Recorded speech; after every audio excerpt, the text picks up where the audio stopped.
तो दोस्तों, एक बार फिर आप सभी का एनिमे हिंदी वर्स में स्वागत है। सोचिए, अगर लैंड ऑफ वेव्स के बाद नारुतो ने पूरी गंभीरता से ट्रेनिंग की होती, तो उसकी ताकत और पूरी निंजा दुनिया का भविष्य कितना बदल जाता। एपिसोड 2। तो बिना समय बर्बाद किए चलिए शुरू करते हैं। इनो को नारुतो को साथ लेकर लौटने में थोड़ा समय लगा। नारुतो ने अपने साथियों को घूर कर देखा और उन्होंने भी उसे घूर कर जवाब दिया। वहां मौजूद हर कोई नारुतो, सकुरा और सासुके के बीच तनाव महसूस कर सकता था। इससे पहले कि कुछ और होता, इन्होंने बीच में दखल दिया। अरे दोस्तों, शिकामाओ और चोजी का ध्यान आकर्षित करते हुए इन्होंने पूछा, हम नारुतो और बाकी लोगों के साथ टावा जा रहे हैं। दो टीमें एक से बेहतर होती हैं, है ना? बिना स्वर्ग के हम ये कैसे करेंगे? शिकामाओ ने पूछा। इन्होंने वो स्क्रॉल दिखाते हुए जवाब दिया। सकुरा ने स्क्रॉल देखा और गुस्से से भर उठी। तुमने उन्हें हमारा स्क्रॉल कैसे दे दिया बेवकूफ? सकुरा चिल्लाई। नारुतो ने उसे कोई जवाब नहीं दिया और सीधे उसके पास चला गया। सकुरा ने उसे सबक सिखाने की तैयारी कर ली थी, लेकिन उसने उसका थैला छीन लिया और उसमें से एक और स्वर्ग स्क्रॉल निकाल लिया। उसने उसका थैला वापस उसकी तरफ फेंक दिया और दोनों स्क्रॉल लेकर चला गया। उसने सकुरा की आवाज़ अनसुनी कर दी और आगे बढ़ गया। इनो और उसकी टीम के बाकी सदस्य उसके पीछे पीछे चले गए। सासुके और सकुरा भी जल्द ही उनके पीछे पीछे आ गए। टावा की ओर बढ़ते हुए इन्होंने नारुतो और उसकी टीम के बीच के तनाव को कम करने की कोशिश की। सच तो ये था कि नारुतो के गुस्से को वह गलत नहीं ठहरा सकती थी। एक ब्रेक के दौरान इन्होंने नारुतो की कहानी की सच्चाई जानने का फैसला किया। उसने सकुरा के मन में प्रवेश किया और उसकी यादों से सच्चाई का पता लगाया। उसे विश्वास नहीं हो रहा था कि वे उसे इस तरह अकेला छोड़ देंगे। सच्चाई जानने के बाद उसने सकुरा से बात करने से इनकार कर दिया। इनो ज़्यादातर नारुतो से बात करती रही, जो उसकी मदद की सराहना करता था। शिकामाओ और चोजी भी उससे बात करते रहे। सकुरा को समझ नहीं आ रहा था कि सब लोग नारुतो को खुश करने की इतनी कोशिश क्यों कर रहे हैं। उसके मन में ये सब नारुतो की गलती थी। जब सासुके ने सुझाव दिया था, तब उसे उनके साथ भाग जाना चाहिए था। उनके पास एक अतिरिक्त स्क्रॉल था, इसलिए कोई बड़ा नुकसान नहीं होता। अब सब लोग उसे घृणा और निराशा भरी नज़रों से देख रहे थे। उसे ये सब अच्छा नहीं लग रहा था। सासुके नारुतो को घूर घूर कर देख रहा था। उसे नारुतो का इस तरह उसे धक्के देना बिल्कुल पसंद नहीं आया। उसे ये भी पसंद नहीं आया कि नारुतो ने उसे इस तरह चुनौती दी। उसे यह नया और बेहतर नारुतो बिल्कुल पसंद नहीं आया। वो उससे कहीं ज़्यादा ताकतवर था। उनसाउंड जैनिन ने उसे मूर्ख बना दिया था और नारुतो ने कुछ बेकार जुत्सु और ध्यान भटकाकर उन्हें आसानी से हरा दिया था। अपनी कमजोरी देखकर वो गुस्से से आग बबूला हो गया था। वह नारुतो की असली ताकत का पता लगाकर ही रहेगा। दोनों टीमें बिना किसी घटना के केंद्रीय टावर पर पहुंच गईं। उन्होंने शिकामाओ की बात सुनी और जमीन पर तथा नदी के पास ही रहे। वे अन्य टीमों से बचते हुए भूत बनकर रहे। टावर में प्रवेश करते ही उन्होंने दीवार पर लगे चर्मपत्र को पढ़ा। अगर स्वर्ग न मिले तो तैयारी के लिए ज्ञान की तलाश करो। अगर धरती न मिले तो खेतों में दौड़ो और लाभ की तलाश करो। इसका क्या मतलब है? इन्होंने पूछा। शिकामाओ ने चर्मपत्र और फिर ग्रंथों को देखा। उसने नारुतो की ओर देखा। मुझे लगता है कि अब हम इन ग्रंथों को खोल सकते हैं, शिकामाओ ने कहा।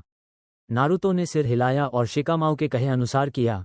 ग्रंथ चमक उठे और धुएं के गुबार में फट गए। धुआं छटने पर दोनों टीमें इजुमो कामिजुकी और कोटेत्सु हागाने के सामने थीं। देखो तो सही, हमारे पास क्या है? क्या तुम लोगों ने किसी तरह का गठबंधन बनाया है?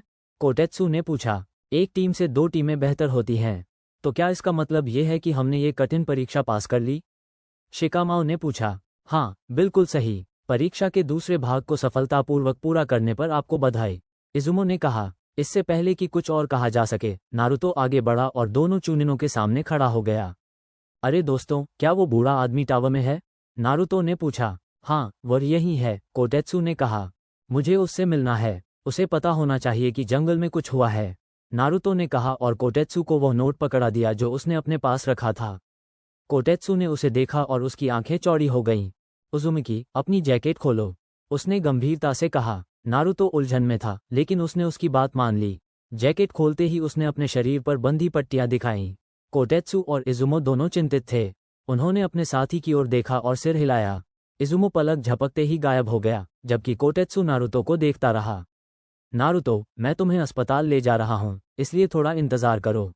नारुतो को कुछ कहने का मौका भी नहीं मिला और उसे तुरंत ले जाया गया। इनो और बाकी लोग उस गोरी लड़की को लेकर असमंजस और चिंतित थे। पता नहीं ये सब क्या था, चोजी ने पूछा। उसने नारुतो की टीम से जवाब पाने की कोशिश की, लेकिन वे भी जा चुके थे। अरे, वे कहाँ गए? टीम 10 ने चारों ओर देखा, लेकिन उन्हें टीम 7 का कोई भी सदस्य नहीं मिला। वो धूर्त लोग शायद नारुतो की चुगली कर देंगे। सकुरा को जानते हुए वो शायद झूठ बोलेगी, इन्होंने कहा। ये परेशानी वाली बात है, लेकिन हमें उन्हें ढूंढना होगा और यह सुनिश्चित करना होगा कि वो सच बताए। शिकामाओ ने कहा। ये जानते हुए कि शिकामाओ इससे ज्यादा उत्साहित नहीं हो सकता, वे टीम 7 को खोजने के लिए निकल पड़े। साकुरा बेसब्री से जोनिन लाउंज की तलाश कर रही थी। उसे लगा कि नारुतो जंगल में हुई घटना के बारे में होकागे को बताने वाला है। उसने सोचा कि नारुतो के होकागे को बताने से पहले उसे काकाशी को अपनी कहानी सुना देनी चाहिए। सासुके ने भी उसका पीछा करने का फैसला किया, लेकिन एक अलग कारण से। काफी खोजबीन के बाद उन्हें लाउंज मिल गया। वे अंदर गए और काकाशी को ढूंढने लगे। उन्हें वो अपनी किताब पढ़ते हुए मिला। काकाशी सेंसेई, सकुरा ने पुकारा। एक आंख वाले जोनिन को परीक्षा के इतने शुरुआती दौर में उन दोनों को देखकर आश्चर्य हुआ। वाह, ये तो हैरानी की बात है। तुम लोगों ने 3 दिन बाकी रहते ही ये कर दिखाया। मैं बहुत प्रभावित हूँ, काकाशी ने कहा। तभी उसने देखा कि नारुतो उनके साथ नहीं है। नारुतो कहाँ है? मुझे इसी बारे में आपसे बात करनी है। सेंसेई, नारुतो, सकुरा ने बोलना शुरू किया, लेकिन अचानक इनो की आवाज़ ने उसे रोक दिया। नारुतो, क्या साकुरा? मुझे उम्मीद है कि तुम जंगल में हुई घटना का दोष नारुतो पर डालने की योजना नहीं बना रही हो। इनो ने कहा। इससे तुम्हारा कोई लेना देना नहीं है, सुआ। सकुरा गुस्से से बोली। मैं इसे अपना काम बना रही हूँ, माथे। तुम सासुके के साथ जो कुछ भी किया था, उसके बारे में झूठ बोलने वाली थी। मैं ऐसा होने नहीं दूंगी, इन्होंने कहा। क्योंकि यात्रा के दौरान मैंने तुम्हारी यादें देखी थीं, इन्होंने कहा।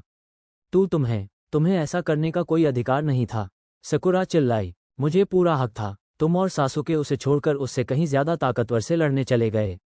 तुमने क्या कहा था? अरे हाँ, उस बेवकूफ नारुतो को हमारी भागने की राह में छुपने दो, इन्होंने कहा। सकुरा हकला रही थी और इनो पर चिल्लाने ही वाली थी कि उसे पीछे मुड़ना पड़ा। उसके सामने काकाशी की तीखी निगाहें थीं। क्या उसने जो कहा वो सच है? काकाशी ने पूछा। सकुरा कुछ बोल नहीं पाई और अपने पैरों की तरफ देखने लगी। काकाशी ने उसे घूरकर देखा और इनो की तरफ मुड़ा। मेरी छात्रा कहाँ है? उसे मेडिकल वार्ड में ले जाया गया। उसकी छाती पर पट्टी बंधी हुई थी। उसने दोनों चूनिन को एक नोट दिया और वे उसे तुरंत वहां ले गए, चोजी ने घबराते हुए कहा।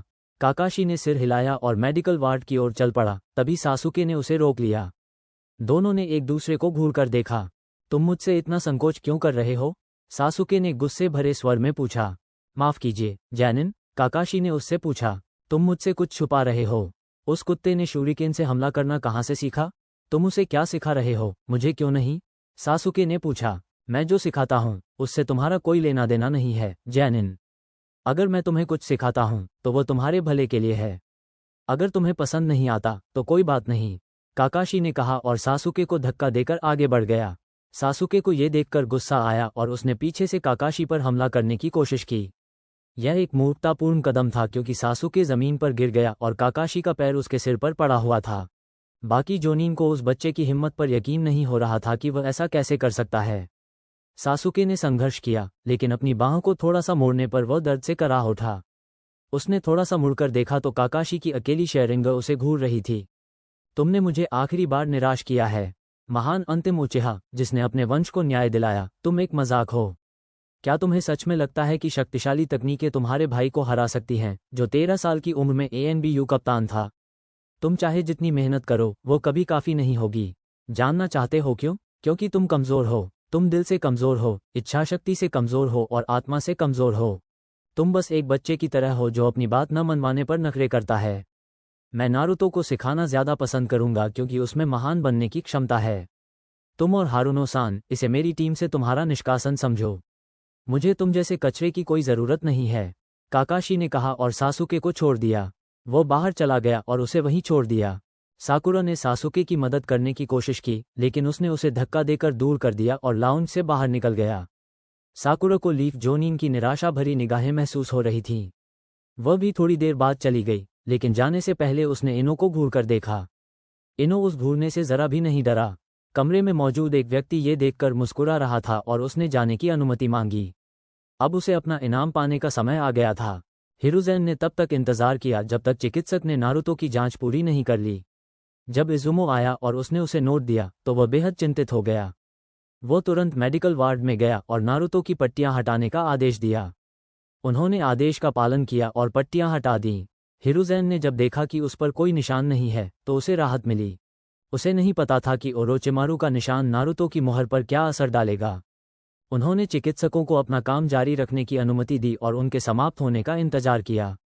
तभी काकाशी प्रकट हुए। होकागे समा नारुतो हैं, काकाशी ने कहना शुरू किया, लेकिन हिरुज़ेन ने उसे रोक दिया। वे अपना काम खत्म कर रहे हैं और हमें जल्द ही जवाब मिल जाएगा, उन्होंने कहा। ये शब्द कहते ही डॉक्टर का काम समाप्त हो गया। उन्होंने होकागे और काकाशी की ओर देखा। बच्चा हमेशा की तरह बिल्कुल ठीक है। उसकी सारी चोटें ठीक हो गई हैं और वह चल फिर सकता है, डॉक्टर ने कहा। वह अपनी टीम के साथ चला गया और एएनबीयू ने कमरे को सुरक्षित कर लिया। हिरुज़ेन ने नारुतो की तरफ देखा और मुस्कुराया। नारुतो, तुमने मेरी जिंदगी के कुछ और साल कम कर दिए, हिरुज़ेन ने कहा। माफ़ करना बूढ़े आदमी, नारुतो ने कहा। कोई बात नहीं मेरे बेटे। अब जो पत्र तुम्हें मिला है, मुझे पता है वो मेरे उस बिगड़ैल छात्र का है।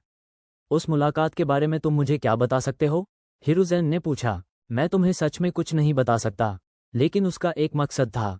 जब मैं वहां पहुंचा तो वह सासुके और सकुरा के साथ खेल रहा था। अगर वह चाहता तो उन्हें मार सकता था, लेकिन उसने नहीं मारा।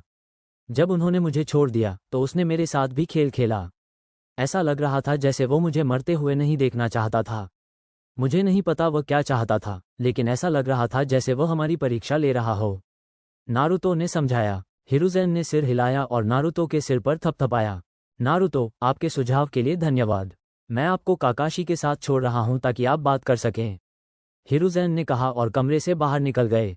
बाहर पहुंचकर उन्होंने अपने एएनबीयू को इशारा किया। मैं चाहता हूं कि सासुके उचिहा को अब लगातार सुरक्षा में रखा जाए, सर, उन्होंने कहा और गायब हो गए। हिरुज़ेन अपने कार्यालय की ओर चलते रहे और सोचने लगे कि उनका छात्र आगे क्या योजना बना रहा है। सासुके टावर के गलियारों में गुस्से से उबल रहा था। काकाशी ने उससे जो कहा था उससे वो बहुत क्रोधित था। वो कमज़ोर नहीं था, वो बच्चा नहीं था, उसे अपनी महत्वाकांक्षा पूरी करने के लिए शक्ति चाहिए थी। ये सारी टीम प्रैक्टिस और अभ्यास व्यर्थ थे। उसे किसी की मदद की ज़रूरत नहीं थी। इटाची सिर्फ उसका था और उसे मारने का अधिकार सिर्फ उसका था। वो काकाशी को उसके शब्दों का बदला ज़रूर लेगा।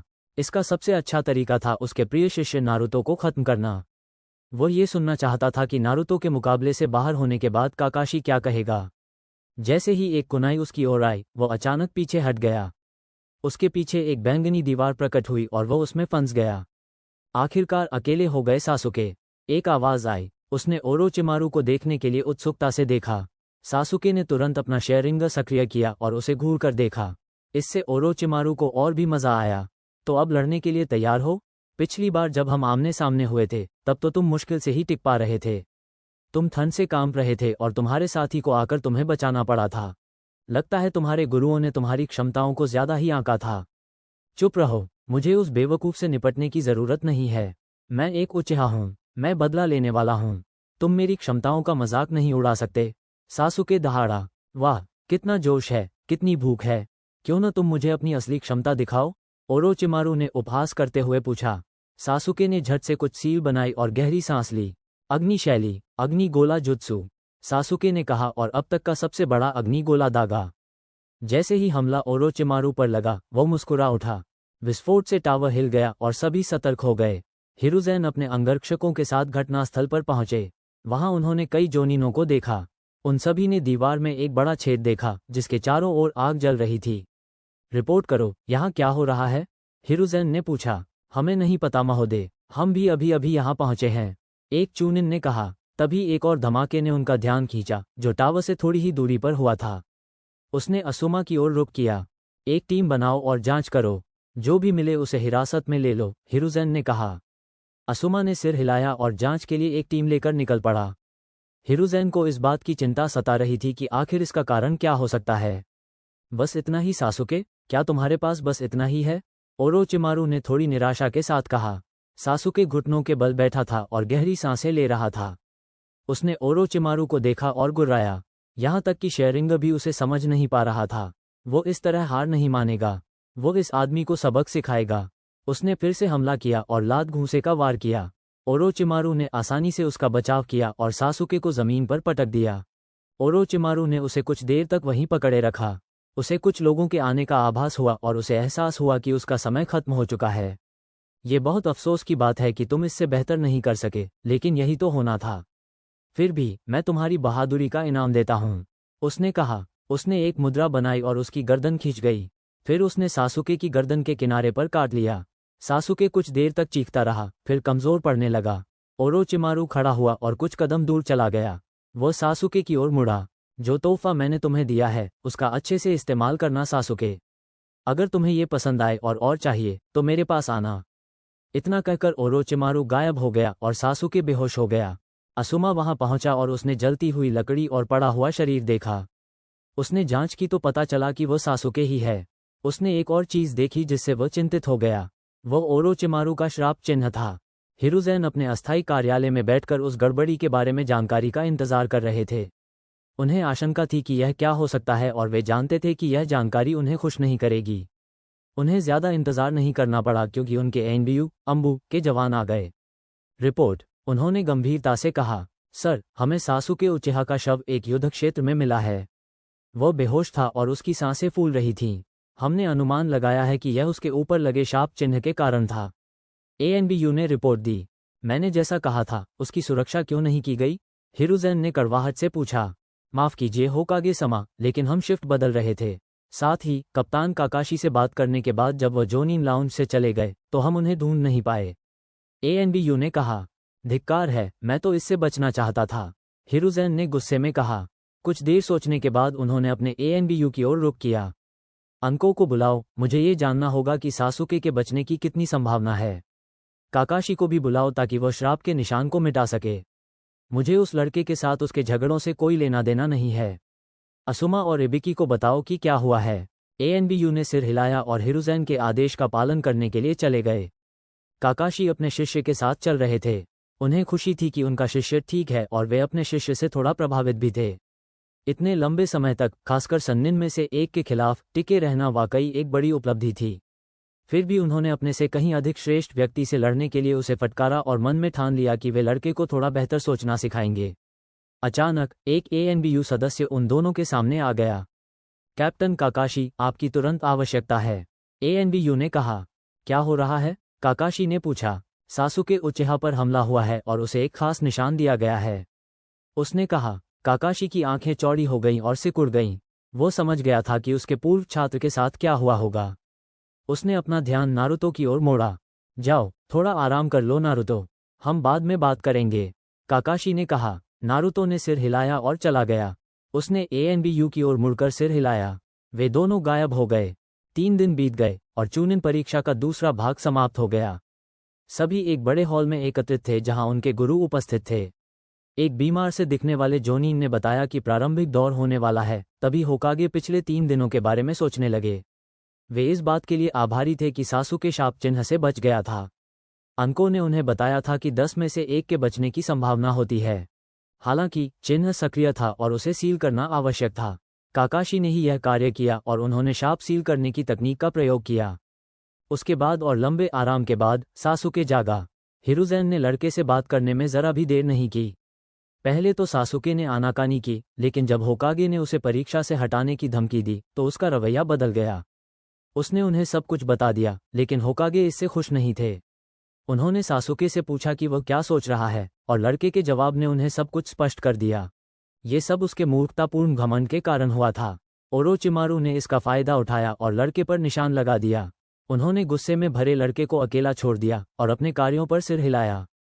उसने एक गहरी सांस ली और मन ही मन सासुके के बारे में कुछ करने का निश्चय किया। उसका रवैया खुद को और दूसरों को मौत के मुंह में धकेल देगा। उसने फिलहाल इस बात को भुला दिया और प्रारंभिक दौर की तैयारियों पर ध्यान केंद्रित किया। नारुतो मैच देखता रहा। कुछ मैच शानदार थे तो कुछ बेहद उबाऊ। वो काकाशी के पास खड़ा होकर मैच देख रहा था। फिलहाल वो शिकामाओ को साउंड कुनोइची किन से लड़ते हुए देख रहा था। ऐसा लग रहा था कि अब जब शिकामाओ ने उसे अपनी छाया में ले लिया है तो वह जीत हासिल कर लेगा। उसने पहले 5 मैचों के बारे में सोचा। पहला मुकाबला सासुके और काबुतो के साथ ही योरोई अकाडो के बीच था। शुरुआत में सासुके ने अपने प्रतिद्वंदी को बुरी तरह हराने की कोशिश की, लेकिन योरोई ने इसका फायदा उठाते हुए लापरवाही बरती। योरोई के पास अपने प्रतिद्वंदियों की चक्र शक्ति सोखने की क्षमता थी। इससे सासुके बुरी तरह कमजोर हो गया। हालांकि सासुके किसी तरह खुद को छुड़ाने में कामयाब रहा और उसने रॉक ली से चुराई हुई लीफ शेडो डांस की तकनीक का इस्तेमाल किया। फिर उसने एक अलग तकनीक का इस्तेमाल करके लड़ाई खत्म कर दी, जिसे उसने लान बैराज नाम दिया। नारुतो के लिए सासुके सिर्फ एक नकलची था जिसे इस बात की परवाह नहीं थी कि उसे अपनी ताकत कहाँ से मिली। दूसरा मुकाबला ज़ाकू अबुमी और शिनो के बीच था। नारुतो साउंड जैनिन की घृणा को महसूस कर सकता था जो उसे घूर रहा था। उसका जबड़ा मानो तार से जकड़ा हुआ था, इसलिए वह ठीक से बोल नहीं पा रहा था। उसका ध्यान फिर से शिनो पर गया। ज़ाकू को विश्वास था कि वह अपने साउंड स्लाइसिंग वेव हमले से शिनो को उड़ा देगा। शिनो को मारना मुश्किल साबित हुआ क्योंकि उसने क्लोन और इंसेक्ट क्लोन का इस्तेमाल करके ज़ाकू को चकमा दिया। ज़ाकू ने शिनो पर सुपरसोनिक स्लाइसिंग वेव का इस्तेमाल किया और उसे फंसा लिया। शिनो को लगा कि वह जीत गया है, लेकिन अचानक वह कीड़ों के एक गोले में घिर गया। कीड़े वापस शिनो के पास आ गए जो वहां सुरक्षित खड़ा था। ज़ाकू जमीन पर बेहोश पड़ा था। तीसरा मुकाबला मिसुमी असुरुगी और सैंड जैनिन कंकरों के बीच था। मिसुमी ने ओरोचिमारू जैसी तकनीक का इस्तेमाल करते हुए कंकरों का गला घोंटने की कोशिश की। जैसे ही लगा कि उसने कंकरों को मार डाला है, कंकरों लकड़ी की कठपुतली में बदल गया। इससे मिसुमी हैरान रह गया क्योंकि अब पासा पलट गया था। कंकरों ने देखा कि वह उसकी गर्दन तोड़ने ही वाला है, तो उसने उसकी सारी हड्डियां तोड़ने का फैसला किया। जब उसका प्रतिद्वंदी जमीन पर बेसुध पड़ा था तो कंकरों मुस्कुराया। चौथा मुकाबला सकुरा और इनो के बीच था। ये बेहद निराशाजनक मुकाबला रहा। मैच के अधिकांश समय तक दोनों एक दूसरे को अपशब्द ही कहती रहीं। इनो का पलड़ा सकुरा से भारी था क्योंकि उसके कौशल सकुरा से बेहतर थे। जब इनो ने सकुरा पर अपनी निंजा कला माइंड ट्रांसफर जुत्सु का प्रयोग किया तो नारुतो को लगा कि मुकाबला खत्म हो गया है। हैरानी की बात यह थी कि सकुरा उस तकनीक से मुक्त होने में कामयाब रही। फिर दोनों ने एक दूसरे को नॉकआउट कर दिया। जब इनो को होश आया तो वह अपने प्रदर्शन से निराश थी। नारुतो ने उससे कहा कि कोई बात नहीं, अगली बार वह बेहतर करेगी। इनो ने उसके शब्दों के लिए उसे धन्यवाद दिया। पांचवा मुकाबला टैंटन और सैन कुनोइची टेमारी के बीच था। ये मुकाबला बहुत जल्दी और एक तरफा खत्म हो गया। टैंटन लंबी दूरी की फाइटर थी जो किसी भी चीज पर वार कर सकती थी। हालांकि उसका सामना एक ऐसी फाइटर से हुआ जो हवा का इस्तेमाल कर सकती थी और लंबी दूरी से लड़ सकती थी। टैंटन के सारे हथियार टेमारी के सामने बेकार साबित हुए। फिर उसने एक शक्तिशाली पवन शैली के जुत्सु से मुकाबला खत्म कर दिया। टेमारी ने अपनी क्रूरता दिखाते हुए अपना लोहे का पंखा टैंटन के नीचे रख दिया। उसकी पीठ जिस तरह झुकी वह देखने में भयानक था। ली इससे खुश नहीं था और उसने कुछ करने की कोशिश की, लेकिन गाय ने उसे रोक दिया। प्रारंभिक मुकाबले शुरू होने से पहले उन्होंने सैन टीम से कुछ बातें की। नारुतो ने देखा कि शिकामाओ ने साउंड कुनोइची को उसकी स्थिति का फायदा उठाकर हरा दिया था। नारुतो हमेशा सोचता था कि शिकामाओ आलसी है, लेकिन इस मैच ने उसे दिखा दिया कि वह बहुत चालाक है। जब उसका सामना शिकामाओ से होगा तो उसे सावधान रहना होगा। बोर्ड पर नाम फिर से धुंधले हो गए। बोर्ड दो नामों पर रुका। एक नाम किबा का था, दूसरा उसका। ठीक है नारुतो, उन्हें दिखाओ कि तुम अकादमी वाले व्यक्ति नहीं हो, काकाशी ने कहा। बिल्कुल, नारुतो ने कहा और रेलिंग के ऊपर से कूद गया। नारुतो ने अपना कोट उतारकर फेंक दिया। वो कुछ स्ट्रेचिंग एक्सरसाइज करने लगा, जबकि कीबा उसे घमंडी मुस्कान के साथ देख रहा था। सबसे आखिरी नंबर पर रहने वाले, क्या बात है? क्या तुम्हें सच में लगता है कि तुम मुझे हरा सकते हो? कीबा ने पूछा। जब तक मैं कोशिश नहीं करूंगा तब तक पता नहीं चलेगा, कुत्ते की सांस, नारुतो ने कहा। वो अपनी मुद्रा में आ गया और इंतजार करने लगा। कीबा ने बस मुस्कुराकर अपने कुत्ते को इसमें दखल न देने का इशारा किया। हयाते ने दोनों को देखा और अपना हाथ नीचे करके मुकाबले की शुरुआत का संकेत दिया। कीबा ने कुछ मुद्राएं बनाई और अपनी तकनीक का उच्चारण किया। पशु की नकल करने की निंजा कला, चौगुनी जुत्सु। कीबा चारों पैरों पर आ गया और उसने एक और भी खूंखार रूप धारण कर लिया। वो गायब हुआ और नारुतो के सामने फिर प्रकट हुआ। उसने नारुतो पर कोहनी से वार किया, लेकिन हवा में ही वार हुआ। नारुतो के एक जोरदार प्रहार से बाल बाल बचने पर वह हैरान रह गया। कीबा कुछ कदम पीछे हटा और फिर नारुतो की ओर दौड़ा। वो अपने परिवार की ताइजुत्सु का इस्तेमाल कर रहा था, लेकिन नारुतो को छू भी नहीं पा रहा था। हताश होकर उसने हद से ज्यादा जोर लगा दिया और नारुतो ने उस पर हमला कर दिया। नारुतो ने उसकी किडनी पर जोरदार प्रहार किया। कीबा दर्द से कराह उठा और कोहनी से वार करने की कोशिश की, लेकिन नारुतो उससे बच गया। उठते ही उसने कीबा की छाती पर एक और क्रॉस वार किया। हौंफता हुआ कीबा लड़खड़ाकर पीछे हट गया और नारुतो ने अपना हमला जारी रखा। उसने आगे बढ़कर दो मुक्के मारे और फिर एक और क्रॉस से वार किया। कीबा गुर्राया और नारुतो पर हमला करने की कोशिश की, लेकिन नारुतो फिर से गायब हो गया। कीबा पर अचानक चारों ओर से वारों की बौछार होने लगी। नारुतो बिजली की तरह तेजी से भाग रहा था। हमला तब रुका जब नारुतो ने एक साइड किक से कीबा को हवा में उछाल दिया। कीबा जमीन पर लुढ़का और फिर रुक गया। कुरेनाई ने जो देखा उससे वो दंग रह गई। हालांकि वो किसी भी बच्चे को कमतर नहीं आंकती थी, लेकिन उसका मानना था कि आमने सामने की लड़ाई में किबा नारुतो से कहीं बेहतर था। नारुतो ने पहले दौर में पूरी तरह से दबदबा कायम कर लिया था। इतना ही नहीं, उसे ऐसा लग रहा था मानो उसने जो दांव खेला था वह बिल्कुल शिशुई उचिहा के दांव जैसा था। उसने काकाशी की ओर देखा और सोचने लगी कि काकाशी उसे क्या सिखा रहा था। काकाशी ने देखा और ये देखकर प्रसन्न हुआ कि नारुतो का मायावी नृत्य युद्ध के लिए तैयार था। वो बस यही सोच रहा था कि क्या शिशुई को इस बात पर गर्व होगा कि उसके जैसा एक और खिलाड़ी है। उसने इनो की ओर देखा, जिसका मुंह खुला का खुला रह गया था। हैरान हो? काकाशी ने पूछा। मुझे लगा था कि उसने साउंड टीम के साथ जो किया वह प्रभावशाली था, लेकिन ये तो अविश्वसनीय है। अकादमी में वो कभी किबा की बराबरी नहीं कर पाया था। वो इतना ताकतवर कैसे हो गया? इनो ने पूछा। उसने बहुत मेहनत की और उसे कई लोगों से मदद मिली। तुम्हारे गुरु भी उनमें से एक थे, काकाशी ने कहा। इनो ने असुमा की ओर देखा, जिसने सिर हिलाकर सहमति दी। कोनोहा से बाहर हमारे पहले मिशन में नारुतो को बेकार सा महसूस हुआ। वो दोबारा ऐसा महसूस नहीं करना चाहता था। उसने कड़ी ट्रेनिंग की और मेहनत की ताकि वह अपने साथियों के साथ खड़ा हो सके। ये बहुत दुख की बात है कि उसके पूर्व साथी यह नहीं देख पाए। वो सच्ची मेहनत का जीता जागता उदाहरण है। वाह मेरे प्रतिद्वंदी, क्या शानदार कहानी है। मैं युवा नारुतो की बराबरी करने के लिए दुगनी मेहनत करूंगा, गाई ने उत्साह से कहा। मैं 3 गुना ज्यादा मेहनत करूंगा, गाई सेंसेई, ली ने जवाब दिया। ये सिलसिला कुछ देर तक चलता रहा, लेकिन सबने उनकी बातों पर ध्यान नहीं दिया और लड़ाई पर ही केंद्रित रहे। किबा ने अपना मुंह पोंछा और नारुतो की ओर मुड़ा, जो अभी भी अपनी मुद्रा में था। अकामारू ने किबा को शांत करने के लिए उस पर भौंका। किबा को यकीन नहीं हो रहा था कि ऐसा हो रहा है। नारुतो सबसे पीछे था, नाकामयाब। इतने कम समय में वह इतना ताकतवर कैसे हो गया? क्या उसका गुरु इतना अच्छा था? उसके दिमाग में कई सवाल उठ रहे थे, लेकिन उसने उन सबको मन से निकाल दिया ताकि नारुतो को दिखा सके कि वो अब भी सबसे अच्छा योद्धा है। ठीक है डोबे, तुम ऐसे ही खेलना चाहते हो? चलो अकामारू, कीबा चिल्लाया। सफेद पिल्ला भौंका और कीबा ने उसे एक गोली फेंकी, जबकि खुद भी एक खा ली। नारुतो ने देखा कि अकामारू के बाल लाल हो गए और वह कीबा के सिर पर कूद गया। कीबा ने हाथ का इशारा किया और अपना जुत्सु बोला। मानव पशु क्लोन, कीबा चिल्लाया। अकामारू हुबहू कीबा की प्रतिकृति में बदल गया। नारुतो समझ गया कि यह एक मुसीबत हो सकती है और उसने रक्षात्मक मुद्रा अपना ली। कीबा और अकामारू बहुत तेजी से आगे बढ़े और नारुतो पर दोनों तरफ से हमला करने की कोशिश की।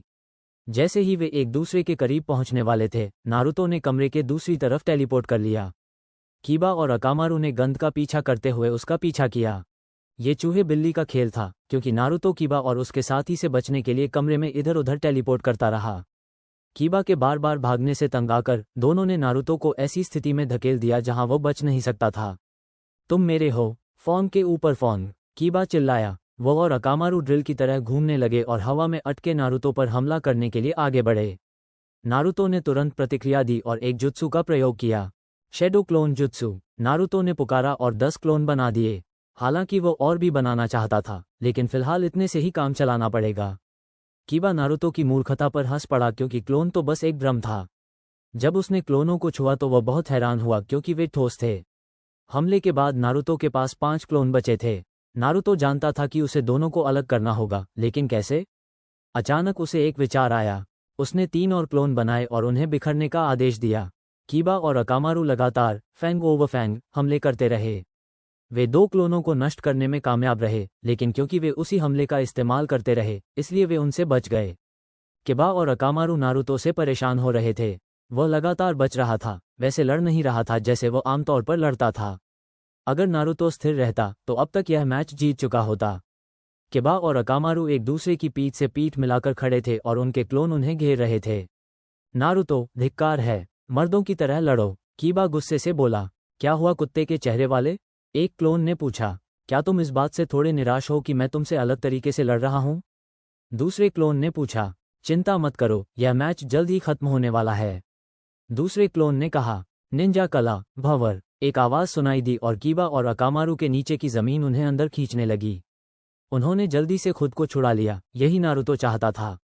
2 क्लोन प्रकट हुए और उन्होंने कीबा को एक दूसरे से दूर धकेल दिया। दोनों अपने पैरों पर खड़े हो गए, लेकिन एक कीबा नारुतो के 4 क्लोनों से घिर गया। तभी असली नारुतो जमीन से निकला और उसने कई हैंडसील बनाए। पकड़ो और गिरफ्तार करो जुत्सु, नारुतो ने पुकारा। सभी ने देखा कि क्लोनों की पीठ पर टैग चमकने लगे। इससे कीबा और अकामारू दोनों रुक गए। नारुतो, तुमने अभी क्या किया?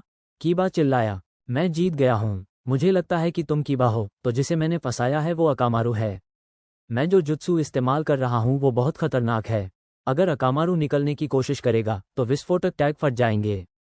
अगर वो अपना चक्रा बढ़ाएगा तो भी ऐसा ही होगा। अगर तुमने उसे बचाने की जरा भी कोशिश की तो मैं टैग्स को विस्फोट कर दूंगा। ये बेरहमी है, लेकिन अगर तुमने आत्मसमर्पण नहीं किया तो मेरे पास ज्यादा विकल्प नहीं बचेगा। क्या फैसला है? नारुतो ने पूछा। कीबा स्तब्ध रह गया। उसका मन कर रहा था कि नारुतो के मुंह पर एक घूंसा मार दे, लेकिन नारुतो के पास सारे पत्ते थे। गुस्से में आह भरते हुए कीबा ने अपना फैसला सुना दिया। मैं आत्मसमर्पण करता हूँ, कीबा ने कहा।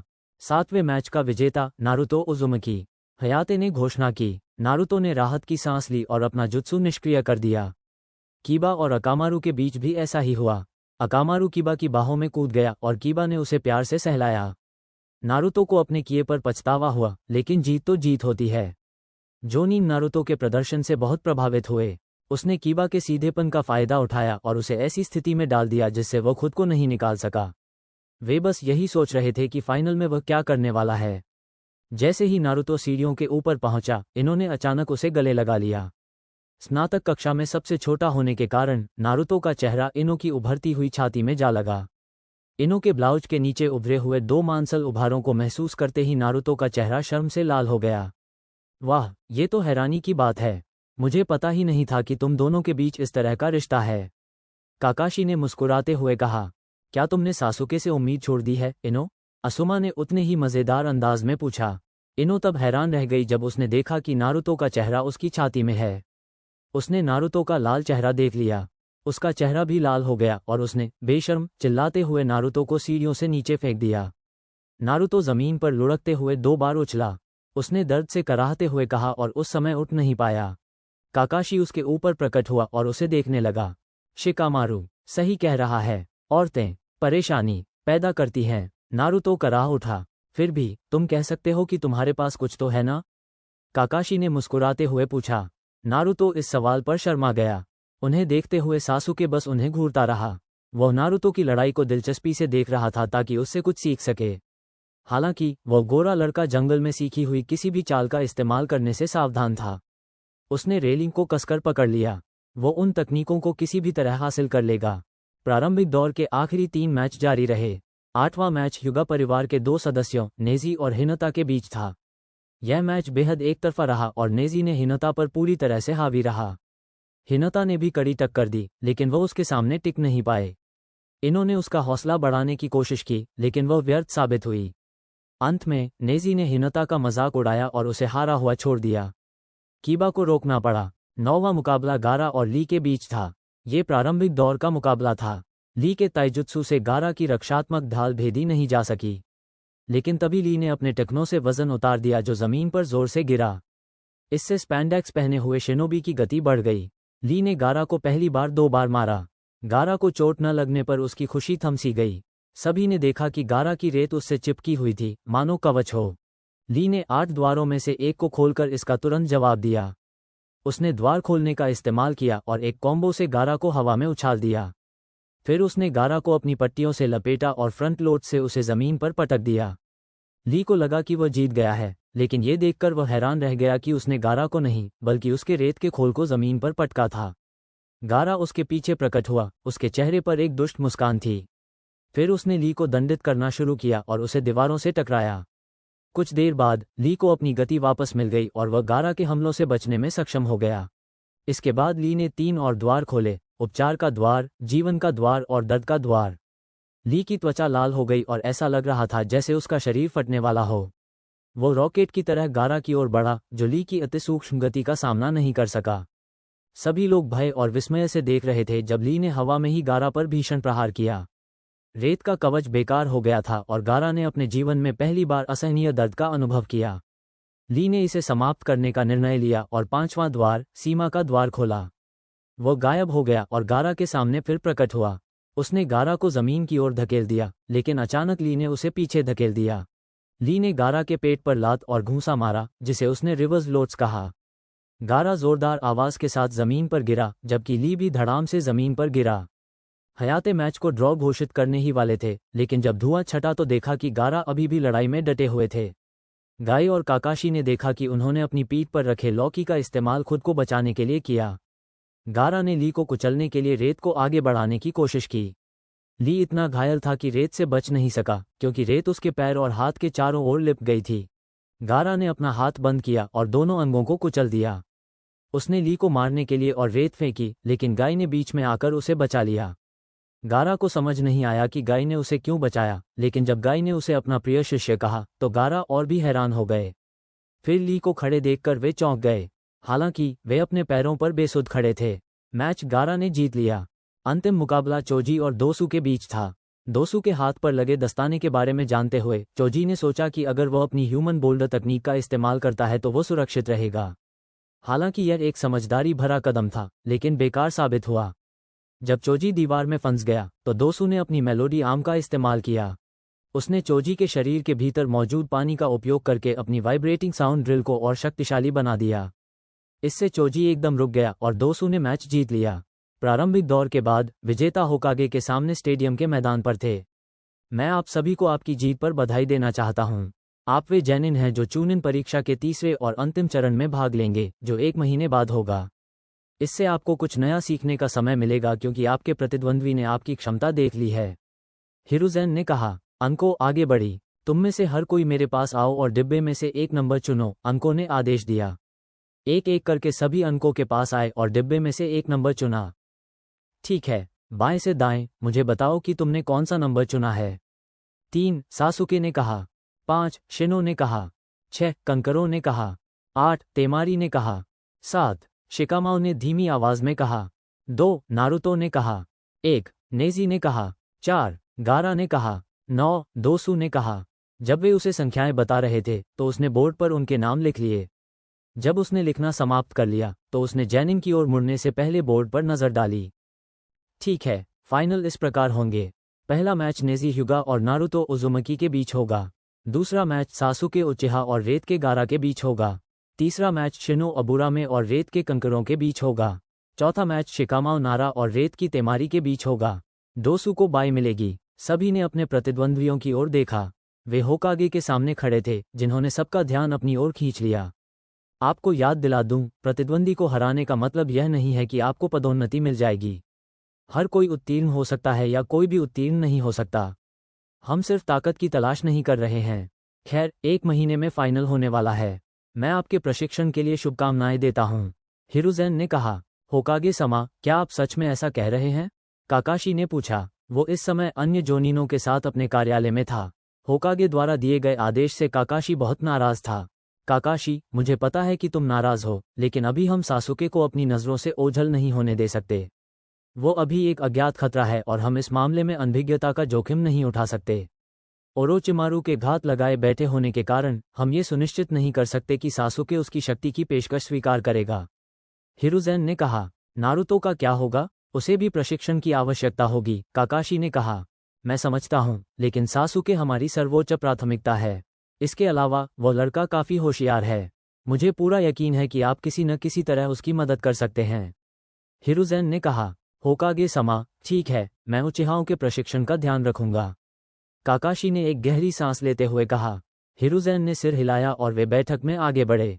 क्या? नारुतो चौंक उठा। वो होकागे टावर के बाहर अपने गुरु का इंतजार कर रहा था। काकाशी ने उसे होकागे के आदेश के बारे में बताया था और वह इस बात से बिल्कुल भी खुश नहीं था। नारुतो, यह मेरे बस में नहीं है। अभी सासुके एक ऐसा अज्ञात खतरा है जिसे हम नज़रअंदाज नहीं कर सकते।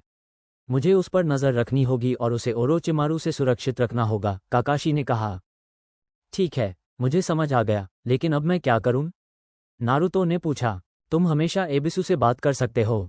क्या वो उन लोगों में से एक नहीं है जिनसे तुम मदद के लिए जाते हो? वो एक महान शिक्षक हैं, काकाशी ने कहा। ये सच है। मुझे लगता है कि मैं बस इसलिए नाराज हूं क्योंकि हम कोई व्यक्तिगत प्रशिक्षण नहीं कर रहे हैं, उसने कहा। काकाशी ने उसे आंखों से मुस्कुराते हुए देखा और अपने सिर के ऊपरी हिस्से को सहलाया। चिंता मत करो, हम जल्द ही वो प्रशिक्षण शुरू करेंगे। मैं पहले एबिसु से मिलूंगा और तुम्हें सिखाने के लिए 2 तकनीकें उसे दूंगा। मैं उससे ये भी कहूंगा कि वो तुम्हें पहले चक्र नियंत्रण का अभ्यास सिखाए। बाकी का दिन आराम करो, काकाशी ने कहा। नारुतो ने सिर हिलाया और काकाशी टेलीपोर्टेशन तकनीक का उपयोग करके गायब हो गया। अब अकेला नारुतो सोच रहा था कि उसे क्या करना चाहिए। उसे अभी भूख नहीं लगी थी, इसलिए उसने थोड़ी देर घूमने का फैसला किया। वह लगभग आधे घंटे तक घूमता रहा, तभी उसे एक बहस सुनाई दी। ये साकुरा और इनो के बीच थी। बहस बहुत तीखी लग रही थी क्योंकि लोग जल्दी से उस जगह से हट रहे थे। तुम्हारी समस्या क्या है, बेवकूफ़? मुझे यहाँ रुककर तुमसे बहस करने से कहीं ज़्यादा ज़रूरी काम है। इनो चिल्लाई। मेरी समस्या तुम हो। तुमने मेरे और सासुके के साथ ऐसा कैसे किया? अब मैं जिस भी निंजा से मिलती हूँ वो मुझे घृणा भरी नज़रों से देखता है, मानो मैंने कुछ गलत किया हो। सकुरा ने गुस्से से कहा। अरे, तुमने तो कुछ गलत किया है। मुझे पता है नारुतो की छवि अच्छी नहीं है, लेकिन कोई भी निंजा उसे जान बचाने के बाद यूं ही नहीं छोड़ता। तुम्हारे और सासुके के साथ जो हुआ वह तुम्हारी कायरता की वजह से हुआ है। इनो चिल्लाई। मैं काया नहीं हूं। अगर हम नारुतो को अकेला छोड़ दें तो क्या हुआ? उसने इतना अकड़कर बर्ताव किया था, इसलिए वह इसके लायक ही था। सकुरा चिल्लाई। क्या तुम अपनी बात सुनोई? हारुनो, तुम कितनी पागल हो गई हो? मुझे अब कोई फर्क नहीं पड़ता। अगर तुम्हें बेरहम बनना ही है तो बनो, बस मुझसे दूर रहो, इन्होंने कहा और उससे मुंह मोड़ लिया। सकुरा गुस्से से आग बबूला हो गई और उसने मुट्ठी कस ली।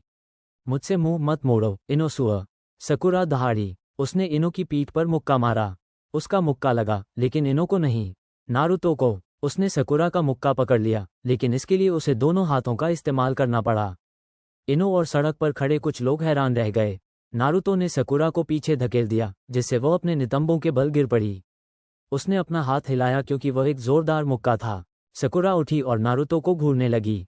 नारुतो, इससे तुम्हारा कोई लेना देना नहीं है। सकुरा गुस्से से बोली। मैं चुपचाप खड़ा होकर तुम्हें कुछ शब्दों के लिए इनो को चोट पहुंचाने नहीं दे सकता था। क्या यही तुम्हारा स्वभाव है? जब तुम्हें किसी की कही बात पसंद नहीं आती तो तुम पीठ पीछे उन पर हमला कर देते हो? अगर तुम्हारा वो मुक्का इनो को लग जाता तो उसे अस्पताल में भर्ती कराना पड़ सकता था या इससे भी बुरा हो सकता था। नारुतो ने कहा। क्या सच में? एक आवाज आई। सबने मुड़कर देखा तो इनो के पिता इनोइची खड़े थे। उनके साथ उनके पुराने साथी चोजा अकिमिची और शिककू नारा भी थे। तीनों साकुरा को घूर रहे थे। गुलाबी बालों वाली कुनोइची ने घबराकर पीछे हट गई। एक कदम बढ़ाते ही शिककू की छाया उस पर पड़ गई। चोजा ने लड़की को पकड़ लिया और कसकर थाम लिया। इनोइची ने उसे गुस्से से देखा। साकुरा हारुनो, शिनोबी संहिता की धारा 25 के अनुपालन में मैं तुम्हें गिरफ्तार कर रहा हूं, उसने कहा। चोजा उसे शिकाकू के साथ जेल ले गया। इनोइची ने अपनी बेटी को देखने के लिए मुड़ा तो देखा कि वह नारुतो का हाथ देख रही है। इनो, नारुतो को अंदर ले जाओ और हाथ पर पट्टी बांध दो। मैं थोड़ी देर में वापस आता हूँ। इनो ने सिर हिलाया और नारुतो को फूलों की दुकान के अंदर ले गई। वो अपने साथियों और कैदी से मिलने के लिए निकल गया। नारुतो ने मुट्ठी भींची और थोड़ा दर्द से कराह उठा। इनो की मां ने उसकी बाह पर पट्टी बांधने में थोड़ी मदद की। सौभाग्य से ये सिर्फ एक मामूली चोट थी, हड्डी टूटी नहीं थी। इन्होंने उसकी बाह पर पट्टी बांधना पूरा किया और उसकी ओर देखा। बस इतना ही काफी है। मैं कुछ समय तक इससे कुछ नहीं करूंगी, उसने कहा। चिंता मत करो, मैं जल्दी ठीक हो जाता हूँ, नारुतो ने उससे कहा। वे कुछ देर चुपचाप बैठे रहे, फिर इन्होंने दोबारा बोलना शुरू किया। हे नारुतो, क्या मैं तुमसे कुछ पूछ सकती हूँ? उसने पूछा। हाँ, जरूर, उसने जवाब दिया। आपके सेंसेई ने कहा था कि आपके सी रैंक मिशन ने आपको अपने प्रशिक्षण को गंभीरता से लेने के लिए प्रेरित किया। इन्होंने कहा। हाँ, ऐसा ही हुआ। मेरी जल्दबाजी में की गई कार्रवाई की वजह से सासुके को चोट लग गई। सकुरा ने भी मुझे नीचे उतारा। मैंने काकाशी से बात की और उन्होंने मेरी कमियां बताईं। उसके बाद उन्होंने मुझसे कहा कि अपनी कमियों के बावजूद मैं एक बहुत ही शक्तिशाली निंजा बन सकता हूँ। मैंने अपनी कमियों को सुधारने और बेहतर बनने का फैसला किया ताकि मैं अपने पूर्व साथियों पर बोझ न बनूं। अब मुझे लगता है कि मैं कोनोहा की रक्षा के लिए और भी मजबूत बनूंगा। नारुतो ने मुस्कुराते हुए कहा। क्या आपको लगता है कि मैं और मजबूत हो सकती हूँ? इन्होंने विनम्रता से पूछा। हाँ, मुझे इसमें कोई बुराई नहीं दिखती, लेकिन मेरी सलाह है कि पहले मदद मांग लो। शायद बुरा लगे, अपनी सारी कमियां सुनकर गुस्सा आए, लेकिन अगर तुम इन सब बातों को भुला पाओगे तो बेहतर बनने की दिशा में पहला कदम उठा लोगे। तुमने कीबा के खिलाफ मेरा शानदार प्रदर्शन देखा था ना? नारुतो ने शेखी बघारी। कृपया, आपने कीबा को धोखा दिया और उसके कुत्ते को जान से मारने की धमकी दी। इन्होंने कहा। फिर भी मैं ही जीता, है ना? और ज्यादातर समय तो मैंने उसे बुरी तरह हराया ही। अब कोई यह नहीं कह सकता कि मैं सबसे आखिरी स्थान पर हूँ। सच है, लेकिन तुम अब भी एक विकृत मूर्ख हो, इन्होंने कहा। अरे, ये तो तुम्हारी गलती थी। तुमने मेरा सिर अपनी छाती में धकेल दिया। नारुतो चिल्लाया। मैंने ऐसा कुछ नहीं किया। इनो चिल्लाई। दोनों सुनहरे बालों वाली लड़कियां बहस कर रही थीं। उन्हें पता नहीं था कि इनोइची उनकी बातें सुन रहा है। नारुतो ने अपनी बेटी को जो सलाह दी थी उस पर उसके चेहरे पर हल्की सी मुस्कान थी। ये बहुत अच्छी सलाह थी और उसे उम्मीद थी कि इनोइची इसे मान लेगी। तभी उसे धातु के किसी चीज से टकराने की आवाज सुनाई दी। उसने देखा तो नारुतो जमीन पर पड़ा था, उसके माथे पर एक उभार था। इनो के हाथ में एक कड़ाही थी। उसने सोचा कि इससे पहले कि इनो उस पर फिर से हमला करे उसे बीच में दखल देना चाहिए। काकाशी सासुके के सामने खड़ा था। रात का समय था और इलाका अज्ञात था। काकाशी ने अपनी किताब खोल रखी थी और सासुके को नज़रअंदाज कर रहा था। सासुके को ये पसंद नहीं आया, लेकिन उसके चेहरे पर एक घमंडी मुस्कान थी। काकाशी ने उसे उठाते समय इस मुस्कान को देखा। लगता है तुम किसी बात से खुश हो, क्या तुम बताना चाहोगे? काकाशी ने पूछा। मुझे तो ये बात मज़ेदार लग रही है कि तुम्हें मुझे ट्रेनिंग देने का आदेश दिया गया था। उस बेवकूफ़ ने ये खबर कैसे ली? सासुके ने मुस्कुराते हुए पूछा। उसने इसे काफ़ी अच्छे से लिया। चूंकि नारुतो ने जब से गंभीरता से प्रशिक्षण लेना शुरू किया है तब से तुम उसके खिलाफ कोई भी मुकाबला नहीं जीत पाए हो, इसलिए उसे ज़्यादा चिंता करने की जरूरत नहीं है, काकाशी ने कहा। सासुके की मुस्कान गायब हो गई और उसकी आंखें सिकुड़ गईं। जो भी हो, तो तुम मुझे क्या सिखाने वाले हो? सासुके ने पूछा। कुछ नहीं, उसने कहा। क्या? सासुके चिल्लाया। मैं तुम्हें कुछ क्यों सिखाऊं? तुम तो बस मेरी सिखाई हुई बातों का इस्तेमाल दूसरों के खिलाफ करोगे। माफ करना, मैं ऐसा होने नहीं दूंगा।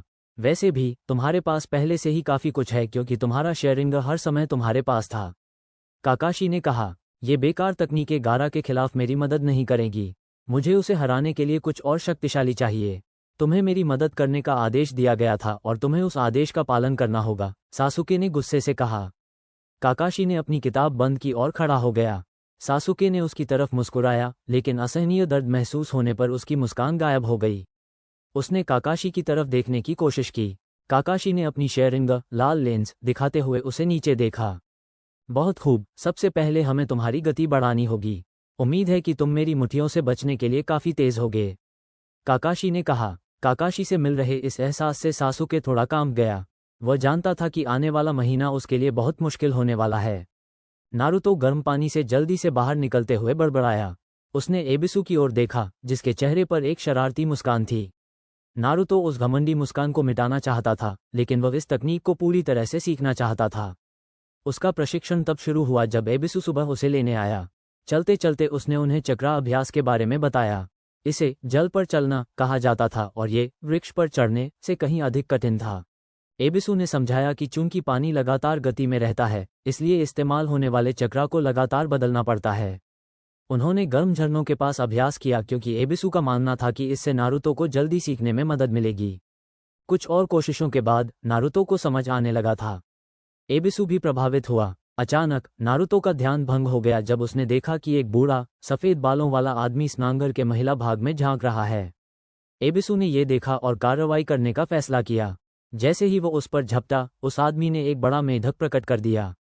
नारुतो ने देखा कि कुछ ही सेकंड में ये लड़ाई खत्म हो गई। नारुतो ने एबिसु को देखा और पाया कि वह ठीक है। वो खड़ा हुआ और अपने हमलावर का सामना किया। अरे, ये सब क्या चल रहा है? नारुतो ने गुस्से से कहा। चुप रहो, बदमाश, मैं अपना शोध कर रहा हूँ, जिरैया ने कहा और फिर से ताक झांक करने लगा। नारुतो चिल्लाने ही वाला था कि उसने कुछ और करने का फैसला किया। उसे चक्रा की एक लहर महसूस हुई और उसने उसकी जांच की। एक खूबसूरत सुनहरे बालों वाली युवती को देखकर उसकी आंखें फटी रह गईं। उसने अपने शरीर पर एक छोटा सा तौलिया रखा हुआ था, लेकिन इससे उस कामुक व्यक्ति के मन में बहुत कुछ सोचने को मिला। तो अब तुम कौन हो मेरी प्यारी? उसने मुंह से थोड़ी लार टपकाते हुए पूछा। लड़की ने उस पर एक तौलिया फेंका और गहरी सांस ली। बलात्कारी, बलात्कारी, ये दरिंदा मेरा बलात्कार करने की कोशिश कर रहा है। मदद करो, मदद करो, लड़की चीखी। वो जो कुछ हो रहा था उसे देखकर स्तब्ध रह गया और पल भर में गर्म पानी के झरने पर मौजूद महिलाओं ने उसे घेर लिया। उन सभी ने लड़की को देखा और कुछ जानती थी कि यह नारुतो है जो अपनी अजीबोगरीब जुत्सु का इस्तेमाल कर रहा है। फिर भी इस रूप में यह आदमी नारुतो के साथ जो कुछ भी करने वाला था वह घिनौना और विकृत था। जैसे ही महिलाएं उसके करीब आईं, जिरैया को बचने का कोई रास्ता नहीं दिखाई दिया। तुम नीच, बीमार आदमी, तुम नारुतो के साथ क्या करने वाले थे? एक महिला चिल्लाई। नारुतो, क्या तुम ठीक हो? एक अन्य महिला ने पूछा। उसने मुझे किसी शोध के लिए अपनी तकनीक का इस्तेमाल करने के लिए मजबूर किया। उसने कहा कि वो और आगे बढ़ रहा है। नारुतो रो पड़ा। महिला ने उसे गुस्से से घूरा और कुछ हथियार लहराए। नारुतो, अब तुम्हारे जाने का समय हो गया है। तुम ये सब नहीं देखना चाहोगे, उनमें से एक ने कहा। नारुतो ने सिर हिलाया और चला गया। उस आदमी ने देखा कि लड़की ने उसे एक शरारती मुस्कान दी और फिर टेलीपोर्टेशन तकनीक का इस्तेमाल किया। उसे एहसास हुआ कि उसके साथ धोखा हुआ है। महिलाओं, कृपया शांत हो जाइए। ये सब एक गलतफहमी है, उन्होंने कहा, लेकिन इससे उन्हें कोई फायदा नहीं हुआ क्योंकि क्रोधित महिलाओं ने उन पर हमला कर दिया। नारुतो एक लकड़ी के खंभे पर कोहनी और घुटने से वार कर रहा था। उस बदमाश को उसके हाल पर छोड़कर उसने एबिसु के ठीक होने तक अपना प्रशिक्षण जारी रखने का फैसला किया। उसने अपने ताइजुत्सु पर थोड़ा काम करने का निर्णय लिया। हालांकि वह हिनता और उसके चचेरे भाई के खिलाफ मैच में मौजूद नहीं था, लेकिन उसने उसके बारे में सुना था।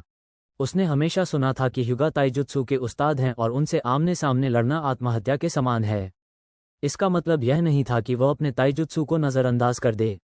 पिछले साल के रूकी ऑफ द ईयर के लिए उसके मन में कुछ खास था। अचानक उसे हवा में उछाला गया और नदी की ओर फेंक दिया गया। वो हवा में ही पलट गया और पानी पर खड़े होने की कोशिश करने लगा।